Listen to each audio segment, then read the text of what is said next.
სათხართ ის ხალხი უკრაინაში ომი დაიწყო და დღეს ჩვენ ყველანი უკრაინელები ვართ რომ გახვეროდით და უკრაინის დროშას აფრიალებდით და აფრიალებთ დღესაც.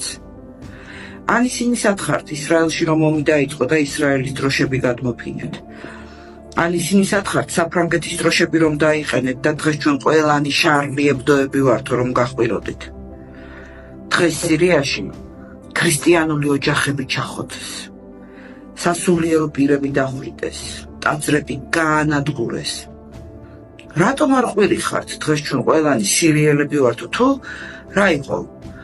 სირიაზე საუბრით აღარ დაგაფინანსებენ? დიდი ამბავი არა სირიელები თუ ჩახოცეს და მით უმეტეს ქრისტიანები. რა იყო თქვენი ევროპა გიკრძალავთ სირიაზე საუბარს? დასავლეთმა რაო აღარ დაგაფინანსებთო სირიაზე თუ იტყვით რამესო? აი ასეთი ნაბიჯოვარი ნაძირლები ხართ თქვენ. ფულზე გაყიდული ლეშჭამია ნაბიჯორები.